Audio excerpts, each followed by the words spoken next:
जानते हैं, मोहब्बत की इसी मिट्टी को हम हिंदुस्तान कहते हैं। जो दुनिया में सुनाई दे उसे कहते हैं खामोशी, और जो आंखों में दिखाई दे उसे तूफान कहते हैं। जो ये दीवार का सुराग है साहब, जो ये दीवार का सुराग है, चाइना, अमेरिका, पाकिस्तान साजिशों का हिस्सा है, मगर हम इसे अपने घर का रोशनदान कहते हैं, रोशनदान कहते हैं।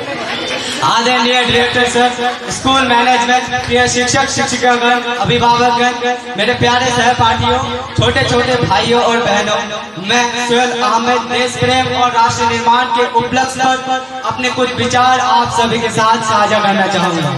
आज़ादी, आज़ादी का असली मतलब वही समझ सकता हो जिसने गुलामी की हो। हम तो सौभाग्यशाली है कि हमने स्वतंत्र भारत में जन्म लिया। यूं तो आज़ादी की लौ 1857 में ही जल चुका था, जो वर्षात बनकर 1947 में हमारे देश को आजाद कराया गया। प्राचीन, मध्यकालीन और वर्तमान भारत के उदाहरणों से मैं स्पष्ट करना चाहूंगा कि जब हम फिरंगियों के फेरे में फंस गए थे, तब रंग बसंती 16 की एक आवाज पर टोले के टोले उमड़ आते थे, और उनके वंदे मातरम के नारों से खून में आने वाला 5-5 डिग्री का तूफान अंग्रेज शासकों के जन्म में तूफान ला देता था। लोग मर जाते थे, मिट जाते थे, फांसी पे चढ़ जाते थे, वो भी अपनी देशभक्ति साबित कर रहे होते थे। क्यों? क्योंकि ये उस दौर की देशभक्ति की कसौटी थी। उसके बाद 62, 65 और 71 के युद्ध में अपना सुहाग गवा देने वाली औरत, जब घर के हालात कुछ ऐसे हो जाया करते थे कि प्यार भी भरपूर गया, मांग का सिंदूर गया, नन्हे नौने हालों की लंगोटियां चली गई, छोटी छोटी बेटियों की चोटियां चली गई, बाप का कमाई गई, भाई की पढ़ाई गई, ऐसा एक विस्फोट हुआ पता ही चला नहीं, पूरे जिस्म की कई बोटियां चली गई। लेकिन आपके लिए तो एक आग में रहा है साहब, हमारे घर की तो रोटियां ही चली गई।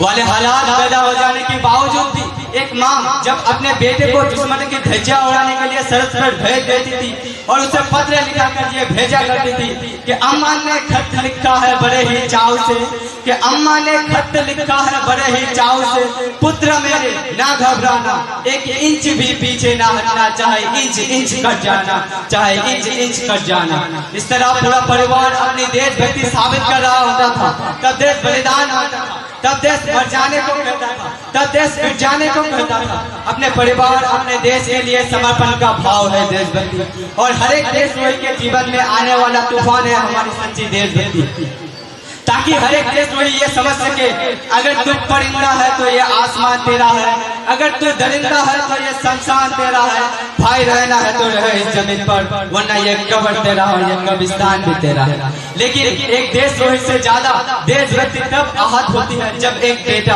अपने बूढ़े माँ बाप को वृद्धाश्रम की चौखट पर छोड़ आता है। हम ना एक ऐसे समाज में जीते हैं जहाँ पत्थर के मूर्त को लगते हैं 56 भोग, और भूखे नंगे तरफते सो जाते हैं लोग, भूखे नंगे तरफते सो जाते हैं।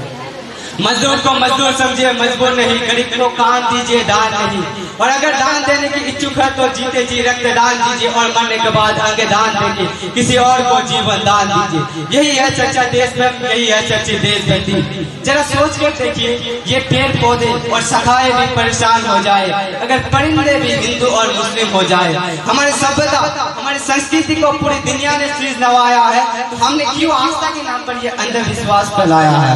हमारे विचारों में हमारा राष्ट्र निर्माण तब संभव होगा जब इस देश में महिला की पूजा नहीं, उनकी इज्जत की जाएगी। स्वच्छ भारत अभियान में केवल सरकार ही नहीं, सड़क पर चलने वाला हर एक नागरिक हट बनाएगा, तब हमारा राष्ट्र निर्माण संभव होगा। और हमारा राष्ट्र निर्माण तब संभव नहीं होगा जब एक नागरिक नैतिक रूप से सटीक, चारित्रिक रूप से भ्रष्ट, धार्मिक रूप से अंधा, स्वच्छ मानविक मूल्यों का आत्मा में जिन्न सिन्न प्रबंध अखंड भारत को खंड खंड करता रहेगा, तब तक हमारा राष्ट्र निर्माण संभव नहीं होगा। बड़ी बड़ी बातें करने से नहीं, छोटी छोटी कोशिशें करनी होगी, क्योंकि ठोकर हमें पहाड़ों से नहीं पत्थरों से लगा करती है। I being an Indian, I being a student, I being a simple son of this motherland, feel proud to be an Indian।